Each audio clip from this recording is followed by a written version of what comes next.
గున్నమావి కిచెన్కి స్వాగతం. ఇవాళ రెసిపీ చిట్టి ముత్యాలతో చేసే తమిళనాడు ఫేమస్ దిండుగల్ మటన్ బిర్యానీ.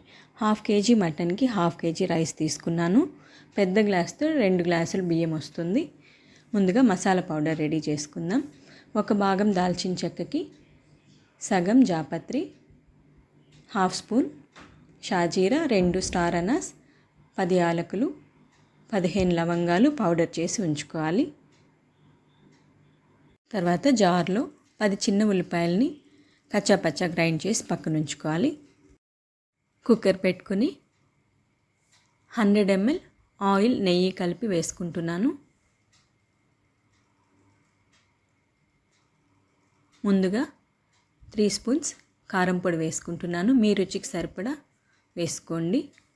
కారం పొడి కాస్త వేగిన తర్వాత బిర్యానీ ఆకు, పచ్చిమిరపకాయ ముక్కలు, ఒక మీడియం సైజ్ ఉల్లిపాయ ముక్కలు కూడా వేసి బాగా వేయించుకోవాలి. ఉల్లిపాయలు బాగా మెత్తబడే వరకు వేయించుకోవాలి. పుదీనా, కొత్తిమీర కూడా వేసి బాగా వేయించుకుందాం. కచ్చాపచ్చా దంచుకున్న చిన్న ఉల్లిపాయలు కూడా వేసి ఆయిల్ పైకి తేలే వరకు బాగా వేయించుకోవాలి.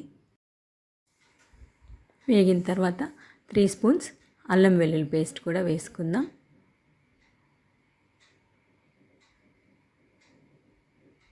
ఈ రెసిపీ సీక్రెట్ అన్నీ బాగా వేయించుకోవడమే. ఈ టిప్ పాటిస్తే చాలు, చాలా బాగా వస్తుంది బిర్యానీ. 1/2 స్పూన్ పసుపు వేశాను. ఒక టమాటో ముక్కలు సన్నగా పొడవుగా తరిగి వేసుకోవాలి. టమాటోలు కూడా బాగా మెత్తబడే వరకు వేయించుకోవాలి. 1/2 కప్ పెరుగు వేసుకున్నాను. ఇందులో గ్రైండ్ చేసుకున్న మసాలా పౌడర్ కూడా వేసుకుందాం. 1 స్పూన్ సరిపోతుంది. మిగిలిన పౌడర్ అలానే ఉంచుకుంటే మళ్ళీ వాడుకోవచ్చు.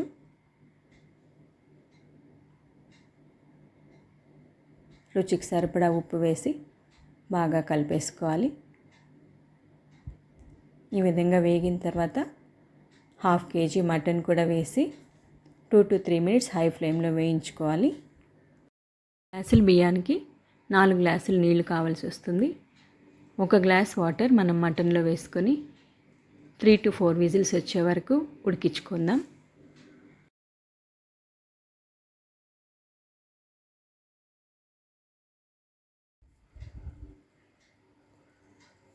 కుక్కర్ విజిల్స్ వచ్చిన తర్వాత బియ్యం కడిగి ఉంచుకోవాలి. మిగిలిన 3 గ్లాసుల నీళ్లు ఒక బౌల్లో పోసుకొని స్టవ్ మీద పెట్టి వేడి చేసుకోవాలి. కుక్కర్ స్టీమ్ చల్లారిన తర్వాత ముందుగా కడిగి ఉంచుకున్న బియ్యం వేసి బాగా కలుపుకోవాలి.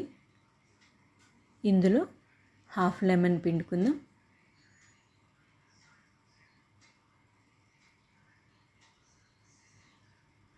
వేడి చేసుకున్న నీళ్ళు కూడా పోసి బాగా కలిపేసుకోవాలి.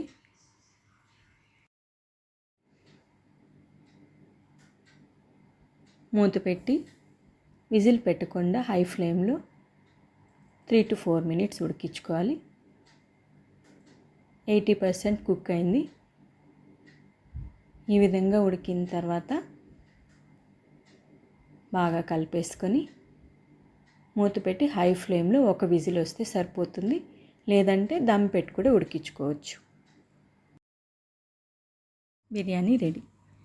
కుక్కర్ దించుకున్న తర్వాత మూత తీసి మెల్లగా గరిటతో కలిపి డిష్ అవుట్ చేసుకుందాం. చాలా యమ్మీగా అనిపిస్తుంది కదా, పొడి పొడిలాడుతూ చాలా బాగుంది. ముక్కలు అయితే చాలా మెత్తగా ఉడికాయి, జ్యూసీగా చాలా బాగుంది. చిట్టి ముత్యాలు రైస్కి ఉండే అరోమా వల్ల బిర్యానీ గుమ్గుమ్లాడిపోతుంది. టేస్ట్ అయితే అద్భుతం. మళ్ళీ మళ్ళీ తినాలనిపించేంత బాగుంటుంది. స్పెషల్గా బిర్యానీ చేయాలనుకున్నప్పుడల్లా ముందు మనకి ఈ బిర్యానీనే గుర్తొస్తుంది. కొత్తిమీర చల్లి సర్వ్ చేసుకోండి. అందరూ ఎంజాయ్ చేస్తారు. ట్రై చేయండి, టేస్ట్ చేయండి. చాలా మంచి రెసిపీ. Thank you.